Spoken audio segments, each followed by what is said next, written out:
یہ پاک سید عالم صلی اللہ علیہ وسلم نے ہمیشہ قربانی فرمائی، ہمیشہ۔ آج تو حضور نے ایک فرمایا، اللہ ہم سب کو حج کی توفیق عطا فرمائے اور بار بار حج کی توفیق دے۔ صحابہ نے 40 حج فرمائے ہیں، 50 حج فرمائے، حضرت فضیل بن عیاض نے 60 حج فرمائے۔ اللہ کو توفیق دے، قبول فرمائے اور اللہ سب کو بار بار وہ موقع نصیب فرمائے۔ تو نبی پاک صلی اللہ تعالیٰ علیہ وسلم نے حج ایک فرمایا، قربانی حضور جس دن مدینے آئے اس وقت شروع فرمائی اور ہر سال حضور قربانی دیتے تھے، ہر سال 2 جانور ذبح فرمائے۔ یا رسول اللہ صلی اللہ تعالیٰ علیہ وسلم 2 کا کیا مقصد فرمایا؟ ایک میری طرف سے، ایک میری غریب امت کی طرف سے۔ یا رسول اللہ صلی اللہ علیہ وسلم کس طرف سے فرمایا؟ ایک میری طرف سے، ایک میری امت کی طرف سے۔ کبھی فرمایا ایک میری طرف سے، ایک میرے اہل بیت اور میری امت کی طرف سے۔ 2 جانور حضور نے ذبح فرمائے۔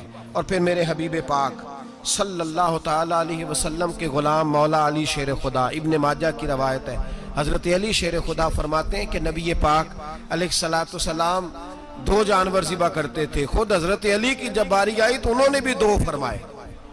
تو صحابہ نے پوچھا کہ علی 2 کیوں؟ 2 کس لیے؟ تو حضرت علی رضی اللہ تعالیٰ عنہ فرمانے لگے، مجھے میرے حبیب نے وصیت فرمائی تھی کہ علی تو نے 2 کرنے، ایک اپنی طرف سے کیا کرنا، ایک میری طرف سے کرنا۔ تو میں ایک اپنی طرف سے دیتا ہوں، ایک اپنے نبی پاک کی طرف سے دیتا ہوں صلی اللہ علیہ۔ 2 جانور۔ آپ لوگوں نے سنی ہوئی ہے یہ بات کہ مہینہ کھانا نہیں پکتا تھا حضور کے گھر میں۔ حضرت عائشہ فرماتی ہیں 3 چاند اور 3 سورج اکٹھے کبھی نہیں دیکھے جب ساتھ روٹی بھی کھائی ہو، یعنی 3 دن مسلسل کبھی کھانا نہیں کھایا۔ قربانیاں کتنی دیں بولیے؟ حضرت علی شیر خدا کا مکان کوئی نہیں اپنا، کوئی گھر نہیں بنایا۔ مولا کائنات شیر خدا، میں نے یہ بات پھر دہرا رہا ہوں، پہلے بھی میں نے عرض کی تھی، پکا کرنے کے لیے دہرا رہا ہوں۔ حضرت علی کا کوئی کاروبار نہیں بظاہر۔ بی بی صاحبہ فرماتی ہیں کہ کئی ہفتے صرف سرکہ اور کھجوریں۔ قربانیاں کتنی؟ اسی سارے صاحب لان ٹورے ہیں کہ ساڑھے تے لگ دیئے کہ نہیں، پکا۔ اور پھر جب بات ہوتی ہے دینے کی تو ماحول اور ہوتا ہے، جب لینے کی باری ہوتی ہے تو ماحول اور ہوتا ہے۔ قربانی واجب ہے اس شخص پر جس کے پاس 52.5 تولے چاندی یا 7.5 تولے، لیکن میں 7.5 تولے والا فتویٰ نہیں دیتا، میں 52.5 تولے چاندی والا فتویٰ دیتا ہوں۔ اس لیے کہ 52.5 تولے چاندی تو شاید تولہ یا 1.5 تولہ سونے کے برابر ہی ہو جائے، ٹھیک ہے نا جی؟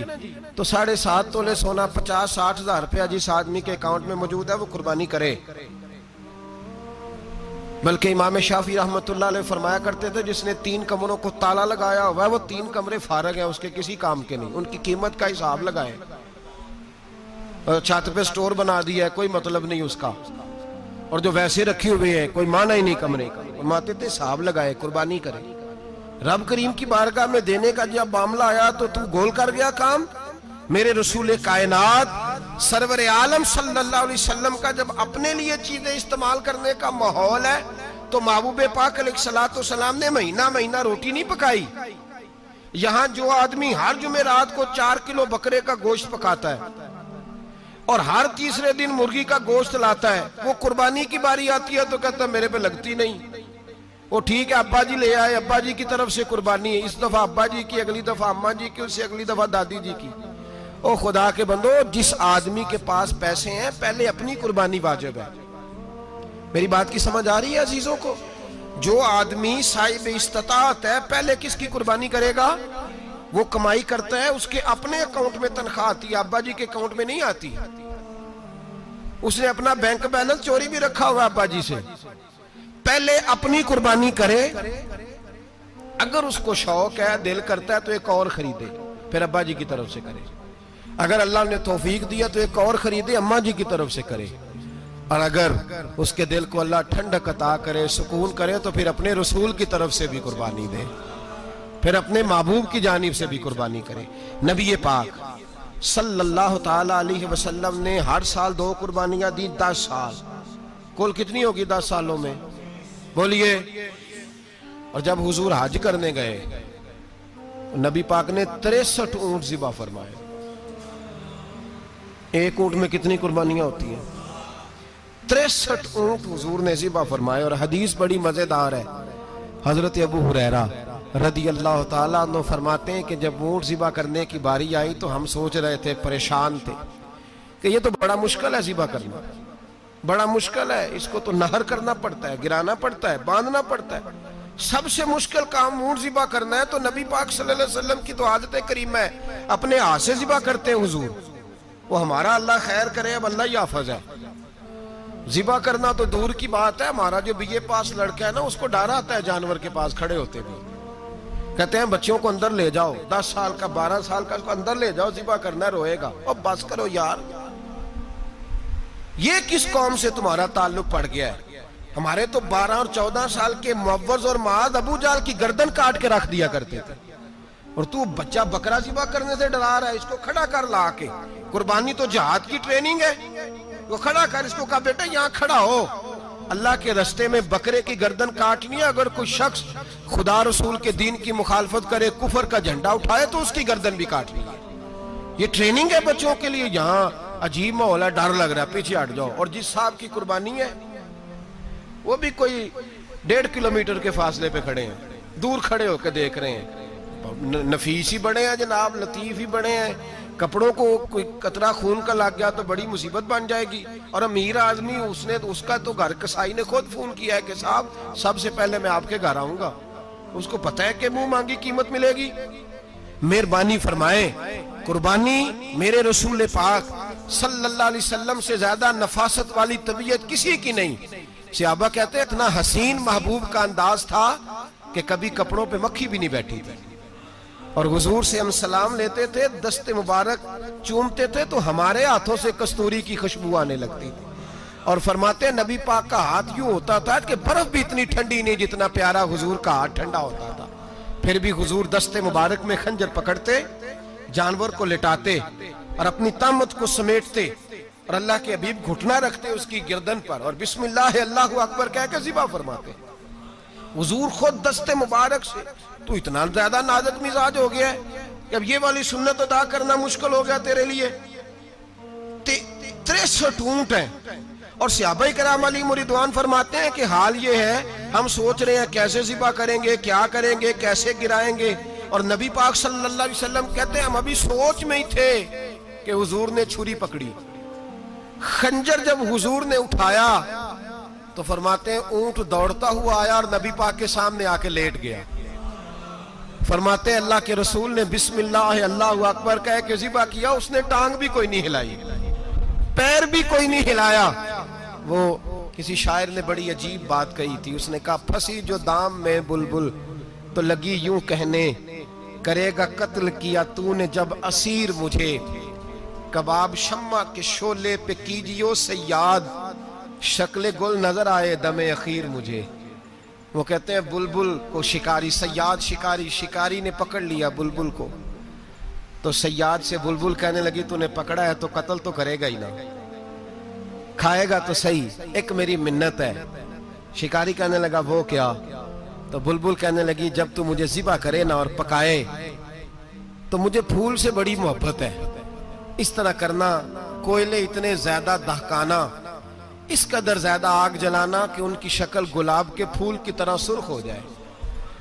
تو جب تو مجھے ان پر جلائے گا تو مجھے تکلیف نہیں ہوگی، اس لیے کہ محبوب کا چہرہ جو سامنے آ جائے گا مجھے تکلیف نہیں ہوگی. پھنسی جو دام میں بلبل تو لگی یوں کہنے، کرے گا قتل کیا تو نے جب اسیر مجھے، کباب شمع کے شولے پہ کیجیو صیاد، او شکل گل نظر آئے دم اخیر مجھے. اعلیٰ حضرت بریلوی علیہ رحمہ فرمایا کرتے تھے، فرماتے تھے بڑی تکلیف ہوگی جب جان نکلے گی. روایتوں میں آتا ہے جس طرح باریک دوپٹہ جھاڑیوں پہ ڈالا جائے، کھینچا جائے تو پھٹ جاتا ہے، یوں تکلیف ہوگی. پر فرمانے لگے رسول اللہ کے غلام کو کوئی تکلیف نہیں ہوگی. حضور کیوں؟ فرمایا اس لیے کہ جب جان نکلنے لگے گی تو سامنے جلوہ والضحیٰ آ جائے گا. حضور کے جلوے ہوتے رہیں گے تو پتہ ہی نہیں چلے گا جان کیسے نکل گئی. پھنسی جو دام میں بلبل. تو صحابہ فرماتے ہیں کہ اونٹ دوڑتا ہوا آیا، حضور کے سامنے آ کے لیٹا، نبی پاک نے ذبح فرمایا اور فرماتے حد ہو گئی. حضور نے توجہ فرمائی تو دوسرا دوڑتا ہوا آ گیا. تیسرا آ گیا. حضرت ابو ہریرہ فرمایا کرتے اونٹ ایک دوسرے کو دھکے دیتے تھے, پیچھے ہٹ جا, پہلے میں نے جانا ہے, پہلے میں نے جانا ہے. 63 اونٹ وادی مینا میں حج کے موقع پر میرے رسول پاک نے دست مبارک سے ذبح فرمائے. ہر قربانی حضور نے اپنے ہاتھوں سے فرمائی. قربانی واجبات دین میں سے, ضروریات دین میں سے, اور کوئی اتنا لمبا چوڑا مسئلہ نہیں. بہت ساری چیزوں کو خود بخود مشکل کر لیتے ہیں. ٹی وی پہ خبر آتی ہے فیصل آباد کے 2 بیل ہیں, بولو اور ڈولو, پتہ نہیں کتنے من ان کا وزن ہے. ان سے پوچھا جا رہا ہے کہ بولو ڈولو کھاتے کیا ہیں, تو کہتے ہیں بادام کھاتے ہیں, مکھن کھاتے ہیں. یہ جناب پتہ نہیں ان کو دودھ کتنے کلو روز پیتے ہیں, اور بولو ڈولو بیچارے سے خود نہیں چلا جا رہا. لگ ایسے رہ جیسے وہ خود کہہ رہے ہیں مہربانی کرو ہمیں ذبح کر لو, اب تو اٹھا بیٹھا بھی نہیں جا رہا. او خدا کے بندو, دین کی اصل حقیقت کو سمجھو. یہ تو حضور نے فرمایا خوبصورت جانور لاؤ, یہ کس حدیث میں آیا ہے کہ اسے بادام کھلاؤ؟ آج لوگ انسانوں کو روٹی نہیں مل رہی اور جانوروں کو بادام کھلا رہے ہو. کو کرنے اس کے حصے میں جو اللہ نے شے رکھی ہے نا وہ چارہ ہے. اس کو چارہ کھلاؤ اور اچھے طریقے سے پیٹ بھر کے کھلاؤ. جانور کو پیٹ بھر کے چارہ کھلایا جائے تو جتنی اس کی طبیعت ہوتی ہے اس حساب سے وہ صحت مند ہو جاتا ہے. باقی یہ تو آپ کسی شخص کو اتنا کھلا دیں کہ اس کا پیٹ اتنا بڑا ہو جائے, پھول جائے, تو وہ بیچارہ تکلیف میں آئے گا کہ نہیں آئے گا؟ یہ کس قسم کا ماحول ہے؟ ایک بکرا بکا لاہور میں اور سیٹھوں نے شرطیں لگائی ہوئی ہیں, میں 5 لاکھ کا لایا ہوں تو میں 9 لاکھ کا. یہ کیا چکر ہوا؟ مجھے اتنا کھلایا جی اس کو فلاں چیز. یہ کس نے کہا ہے کھلانے کا؟ بادام کھانا کس حدیث میں آیا؟ کس صحابی نے اپنے بکرے کو بادام کھلائے؟ کس نے مکھن کھلایا؟ کس نے پیڑے کھلائے؟ بس کرو, عجیب تماشا لگ گیا ہے. اور یہاں تو اتنی بری حالت ہو گئی ہے کہ عورتیں ناچنے لگی ہیں قربانی کے جانوروں کے آگے, بیبیاں بیچنے لگی ہیں. اللہ کے غضب کو آواز نہ دو. یہ قربانی ہے کہ ہر چیز کا, مذہب کی ہر شے کا مذاق بنا دیا ہے. جس دین نے عورت کی اپنی قربانی بھی ہو تو اس کو ذبح کرنے کی اجازت نہیں دی, مرد ذبح کرے گا. جو دین کہتا ہے کہ عورت ذبح نہیں کرے گی, وہ عورت بیچ سکتی ہے اللہ کے جانور؟ یہاں جس کا میں نے رمضان میں بھی کہا تھا, پھر بات دہراتا ہوں, سارا سال ناچتے گاتے ہیں اور عید کا موقع آتا ہے تو 2-4 مولوی بٹھا کے وہ دین سکھانا شروع کر دیتے ہیں. کوئی پتہ ہی نہیں, کوئی خبر ہی نہیں. جس بوتل میں کل تک شراب بک رہی تھی اسی میں دودھ پلاؤ گے؟ جس برتن میں کل تک پیشاب تھا اس میں آج لوگوں کو شہد پلاؤ گے؟ بس کرو, یہ مذاق نہیں, یہ رسول اللہ کا دین ہے. نبی پاک سید عالم صلی اللہ تعالی علیہ وآلہ وسلم نے کوئی ذمہ عورت کے کوئی چیز نہیں لگائی ایسی جس میں اسے مردوں کے ساتھ شامل ہونا پڑے. اور عورت سمجھ ہی نہیں رہی کہ یہ اس کی تذلیل ہے, عزت نہیں. صابن بک رہا ہے تو ساتھ بی بی کھڑی ہے, شیمپو بک رہا ہے تو عورت اس کی جو ہے وہ ایڈ دے رہی ہے. یہ عزت ہے عورت کی؟ رسوا کر دیا تم نے ہر شے میں عورت. اب قربانی کا جانور بھی بی بی بیچے گی؟ غیرت کہاں گئی اس قوم کی؟ میرے رسول پاک سرور دو عالم صلی اللہ تعالی علیہ وسلم کو کسی نے آ کے کہا فلاں قبیلے کے لوگوں نے عورت کو سربراہ بنایا ہے, عورت کو آگے لگا لیا ہے. فرمایا تباہ ہو گئے وہ لوگ, انہوں نے عورتوں کو اپنے آگے پیشوا بنا لیا. جس رب نے عورت کو نبوت نہیں دی, امامت کرنے کا حق نہیں دیا, کس چکر میں لوگ پڑ گئے؟ 5 لاکھ کا جانور کس لیے لائے ہو؟ 5 لاکھ کا تفاخر کے لیے, دکھانے کے لیے؟ تو اگر 50,000 کا 60,000 کا بھی جانور لاتا تو اچھا آ جاتا. اور 50,000 کا جانور لائیں تو 5 لاکھ میں کتنے آتے ہیں بولے؟ تو 10 جانور ذبح ہوں گے تو کتنے غریبوں تک گوشت جائے گا, کتنے گھروں کا بھلا ہوگا. ہر چیز کا چکر الٹا کر دیا گیا ہے. اور صرف حج کے لیے ہوتی تو میرے رسول پاک ہر سال قربانی نہ کرتے, اور میرے نبی پاک قربانی دینے کا حکم. ایک اور بات بڑی لوگ پوچھنے لگے, کہتے جی گائے کی ہوتی ہے, بھینس کی بھی ہوتی ہے کہ نہیں؟ چلو جی اب نئی بات نکل آئی. حدیث پاک میں لفظ آیا اونٹ کا, نبی پاک نے فرمایا بکرا 1 سال کا, گائے 2 سال کی, اونٹ 5 سال کا. حدیث میں لفظ آ گیا اونٹ کا. آپ کو بندہ کہے پہلے بتائیں نر کا کہ مادہ کا, تو میں کدھر سے آپ کو حدیث نکال کے دوں جس میں نر بھی اور مادہ علیحدہ علیحدہ ہو؟ حدیث پاک میں ذکر آ گیا دمبے کا، مینڈے کا. اب باقی جو سارے جاگ رہے ہیں نا، اب غور فرمائیں، باقی ایک بکرا ہے، ایک چھترا ہے، ایک دمبا ہے، ایک دیسی بکرا ہے، ایک پہاڑی بکرا ہے، تو علیحدہ لفظ کہاں سے نکال کے دیے جائیں؟ یہ ساری انواع ہیں، اقسام ہیں، نوع ہیں. اسی طرح بھینس بھی گائے کی ایک قسم ہے. امام اعظم ابو حنیفہ فرماتے ہیں نوع منہ، یہ اس کی ایک قسم ہے، نوع میں سے ہے، گائے کی نوع میں سے. آپ عام لفظ بولتے ہیں تو کہتے ہیں بکرا، چھترا، گائے، بھینس، عام لفظ ہے نا. تو جب گائے کہہ دیا تو اب کو بندہ کہے گائے آیا تو پہلے بتائیں گائے تو ہے تو اس میں بیل شامل ہے کہ نہیں؟ تو گائے کی جتنی قسمیں ہیں نا، ہمارے محدثین بھینس کو گائے میں شامل کرتے ہیں. بھینس گائے کی ایک قسم ہے. تو نبی پاک صلی اللہ علیہ وسلم نے جب گائے کا لفظ استعمال کیا تو بھینس اس کے اندر آ گئی. تو اگر گائے کی قربانی جائز ہے تو بھینس کی قربانی بھی جائز ہے. اگر بیل کی قربانی جائز ہے تو کٹے کی قربانی بھی 100% جائز ہے. اس کے اندر 7 حصے ڈالے جائیں گے، اسے قربان کیا جائے گا، یہ جائز ہے. اگر آپ صریح لفظ نکال کے دکھانے کو کہیں گے تو پھر تو بڑی چیزوں میں لوگ الجھ جائیں گے.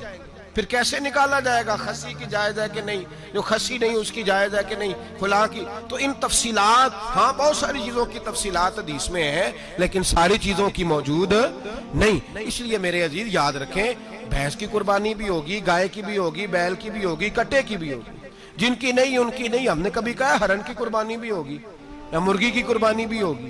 تو حدیث مبارکہ کے اندر جو چیزیں موجود ہیں ان کی جتنی اقسام ہیں ان سب کی قربانی کرنا ہاں جائز ہے. اور میرے نبی پاک صلی اللہ علیہ وسلم نے فرمایا جانور خوبصورت ہو، لنگڑا نہ ہو، کانا نہ ہو، زخمی نہ ہو، خوبصورت جانور لاؤ، اس کو لا کے ذبح کرو. لوگ کہتے ہیں چلو اتنے پیسے اللہ کے راستے میں دے دیں تو یہ کافی نہیں کافی. مسلم شریف میں، بخاری شریف میں میرے نبی پاک سید عالم صلی اللہ تعالی علیہ وسلم نے فرمایا 10 ذی الحج کو اللہ کی نظر میں ابن آدم کا سب سے پسندیدہ عمل. لیکن نا 10 ذی الحج کو، کل 10 ذی الحج ہے تو بڑے کام ہوں گے. فجر کی نماز بھی ہوگی، تکبیرات تشریق بھی پڑھی جائیں گی. آج فجر سے شروع ہو گئی نا، 9 کی فجر سے لے کر 13 کی عصر تک تکبیرات تشریق پڑھی جائیں گی. اللہ اکبر، اللہ اکبر، لا الہ الا اللہ واللہ اکبر، اللہ اکبر وللہ الحمد، اللہ اکبر، اللہ اکبر، لا الہ الا اللہ واللہ اکبر، اللہ اکبر وللہ الحمد، اللہ اکبر، اللہ اکبر، لا الہ الا اللہ واللہ اکبر، اللہ اکبر وللہ الحمد. کوشش کریں جب بھی پڑھیں 3 بار پڑھیں. تکبیرات تشریق بھی پڑھی جائیں گی، فجر کی نماز بھی کل ہوگی، عید کی نماز بھی ہوگی، لوگ اور بھی کوئی ذکر اذکار کریں گے. لیکن میرے نبی پاک صلی اللہ علیہ وسلم نے فرمایا 10 ذی الحج کو اللہ کو اپنے بندے کا جو کام سب سے زیادہ پسند ہے وہ یہ ہے کہ وہ اللہ کے راستے میں جانور کا خون بہائے. حالانکہ نمازیں بھی ہیں، اذکار بھی ہیں، تکبیرات بھی ہیں، سارا کچھ ہے، پر اللہ کو سب سے زیادہ کیا پسند ہے؟ جانور کو قربان کرنا. یہ اللہ کو بڑے خوبصورت لفظ نبی پاک علیہ السلام نے فرمایا قربانی کا جانور قیامت کے دن اپنے سینگوں اور کھروں سمیت آئے گا، اور جس نے قربانی کی ہوگی اس کی بخشش کروا کے اسے جنت میں لے کر جائے گا. تو فرمایا ابن آدم کا سب سے پسندیدہ عمل یہ، سب سے پسندیدہ، کہ وہ 10 ذی الحج کو قربانی کریں، کوشش کریں خود ذبح کریں اپنا جانور. یہ حضور کی سنت ہے. یہ نہ ہو سکے تو نبی پاک صلی اللہ علیہ وسلم نے اپنے ہاتھوں سے ذبح کرنے لگے حضرت فاطمہ کا جانور. تو فرمایا فاطمہ ادھر آ کے اس کے پاس کھڑی ہو جاؤ، میں تمہارا جانور ذبح کرنے لگا ہوں. اپنے جانور کے پاس کھڑے ہوں. میرے جو بھائی ذبح کرنے کا کام کرتے ہیں نا، قصاب ہم کہتے ہیں، سارے قصاب نہیں ہوتے، بہت سارے لوگ یہ سعادت حاصل کرتے ہیں اور بڑے نیکی کا کام کرتے ہیں. اللہ انہیں بڑی بہترین جزا عطا فرمائے گا، بڑا خیر کا کام کرتے ہیں. لیکن چونکہ رش ہوتا ہے ایسے لوگوں کے پاس، تھوڑی جلدی بھی ہوتی ہے. پہلی تو کوشش کریں تکبیر خود ڈالیں، یہ نہیں ہو سکتا تو قریب کھڑے ہوں. ہمارے ہاں ایک رواج یہ بھی ہے کہ 2 بندے ہاتھ رکھتے ہیں. ذبح وہ کر رہا ہوتا ہے تو جس کی قربانی ہوتی ہے اس کو کہتے ہیں تو بھی ساتھ ہاتھ رکھ. ہوتا ہے نا جی بہت ساری جگہوں. اب حکم یہ ہے شریعت اسلامیہ کا کہ جب جانور ذبح کریں گے تو پڑھیں گے بسم اللہ اللہ بسم اللہ اللہ۔ ہاں نبی پاک صلی اللہ علیہ وسلم نے لمبی دعا پڑھی، صحابہ بھی لمبی دعا، انی وجہت وجہی للذی فطر السماوات والارض حنیفا وما انا من المشرکین، یہ بھی پڑھا۔ اور پھر میرے رسول پاک صلی اللہ علیہ وسلم نے یہ بھی کہا کہ اللہ میری طرف سے قبول فرما، میری امت میری اہل بیت کی طرف سے قبول فرما۔ صحابہ جب جانور ذبح کرنے لگتے پہلے یہ دعا پڑھتے، پھر کہتے اللہم تقبل منا کما تقبلتا خلیل کا ابراہیم علیہ السلام وتقبلتا حبیب کا محمد صلی اللہ علیہ وسلم، اے اللہ ہم سے بھی قبول فرما جیسے تو نے حضرت ابراہیم سے قبول فرمائی اور جیسے اپنے حبیب حضرت محمد صلی اللہ علیہ وسلم سے قبول۔ یہ ساری دعا پڑھیں، اور جب جانور ذبح کرنے لگے تو پھر پڑھیں بسم اللہ اللہ بسم اللہ اللہ۔ اچھا دو آدمیوں نے ہاتھ رکھا ہوا ہے، دو آدمیوں، اب اگر ایک نے بھی نہ پڑھی بسم اللہ اللہ اکبر تو جانور حلال نہیں ہوگا، دونوں کو پڑھنا پڑے گا۔ یہ مسئلہ یاد رکھیں۔ ایک اور بات بھی بتانی ہے آپ کو، وہ بھی آپ نے یاد رکھنی ہے۔ قربانی کے بڑے جانور میں کتنے حصے ہوتے ہیں؟ 7۔ اب 7 حصوں میں 7 کی نیت قربانی کی ہونی چاہیے، 7 کی۔ 6 حصے ڈال گئے، جو چلے تھوڑے سے زیادہ امیر لوگ نہیں تھے، نارمل تھے، انہوں نے 6 حصے ڈال لیے۔ 7واں امیر آدمی تھا، اس کو جا کے کہا یار ایک حصہ نہیں مل رہا تو چل تو نے تو 2-3 بکرے لیے ہوئے ہیں تو بھی شامل ہو جا۔ اس نے پہلے تو کہا نہیں یار میں نے اب لے لی ہے، پھر جب اصرار کیا تو کہا چلو ٹھیک ہے بڑے گوشت کا قیمہ کرا لیں گے۔ تو اس طرح کرو، ڈال لو میرا بھی حصہ۔ اب 6 کی نیت قربانی کی، 7ویں کی گوشت کی، کسی کی بھی قربانی نہیں ہوگی، گئے سارے۔ اب اس کے لیے شرط کیا ہے کہ اس کو بھی آپ، اصل میں ہمیں مسائل نہیں آتے، نہ ہم سیکھتے ہیں نہ پتہ کرتے ہیں، پھر خرابی ہوتی ہے۔ اب اس سے کہیں کہ یار قربانی سے پہلے اپنی نیت کا اعادہ کر، اپنی نیت کا اعادہ کر، بتا کہ تیری نیت کیا ہے، اور اگر غلط ہے تو صحیح کر لے، تاکہ سب کی قربانی تو بتا۔ یہ جو تو رکھ رہا ہے قربانی تو کس کی قربانی کر رہا ہے؟ دادا جی کے نام کی، ابا جی کے نام کی، اپنے پیر کے نام کی، استاد کے نام کی، یا رسول پاک صلی اللہ علیہ وسلم کے نام، نبی پاک کے نام کی؟ اسے پوچھیں، اور جو وہ نیت بتائے اس نیت کی دعا ہوگی، اس کی طرف سے کہا جائے گا اے اللہ اس کی طرف سے اسے قبول۔ میری بات کی سمجھ آ رہی ہے میرے عزیزوں کو؟ اور اس ارادے کے ساتھ قربانی، اگر ایک کی بھی نیت خراب ہو گئی تو مسئلہ بگڑ گیا۔ اس لیے ان مسائل کو، اور نبی پاک کے نام کی جو قربانی ہوگی، سبحان اللہ، میں کرامات کا زیادہ قائل نہیں، ہم کرامات کے نہیں کیفیات کے قائل ہیں، کیفیات کی۔ اور دین ویسے بھی لفظوں کا نام نہیں کیفیت کا نام ہے۔ میرے حساب فرمایا کرتے تھے ہم کرامت سے زیادہ کیفیت کے قائل ہیں۔ اگر مرید ساری زندگی کرامتیں سناتا رہے اور کبھی اسے مدینے جانے کا شوق ہی پیدا نہ ہو، کبھی نبی پاک کے نام پہ آنسو نہ آئے، تو پھر کرامت کا فائدہ نہیں، کیفیت تو ملی نہیں اسے۔ ہم کیفیت، اسی طرح ہم نظرانے کے نہیں نظر آنے کے قائل ہیں۔ تو بھائی یہ یاد رکھ لیں، کیفیت کا نام دین ہے، نبی پاک کے نام کی قربانی۔ میں قائل تو نہیں کرامت کا، لیکن ایک بات میں نے اپنے ایک استادوں سے، ایک بزرگوں سے سنی ہے، میرا دل کرتا ہے وہ سنا دوں آپ کو۔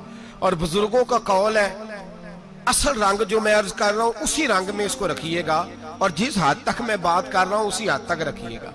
اب ہر آدمی کے پاس موبائل ہوتا ہے، فوراً بات ریکارڈ ہوتی ہے، فوراً میڈیا پہ جاتی ہے، فوراً لوگ کمنٹس کرتے ہیں۔ تو بھائی جس حد تک سناؤں اسی حد تک رکھیے گا۔ میرے ایک بزرگ فرمایا کرتے ہیں کہ نبی پاک کے نام کا جانور ذبح کرو، اور وہ گوشت اس آدمی کو کھلاؤ جس کا حافظہ کمزور ہے، اللہ اسے وسیع حافظہ عطا فرمائے گا۔ اور فرمایا کرتے کہ میرا تجربہ ہے، نبی پاک کے نام کا جانور ذبح کرو، اور جس آدمی سے کوئی گناہ نہیں نہ چھوٹتا، کسی گناہوں میں الجھ گیا ہے، اسے وہ والا گوشت کھلاؤ، اللہ اس کے دل میں نور پیدا فرمائے گا اور گناہ سے نفرت ہو جائے گی اسے، جو نبی پاک کے نام کا جانور ہو۔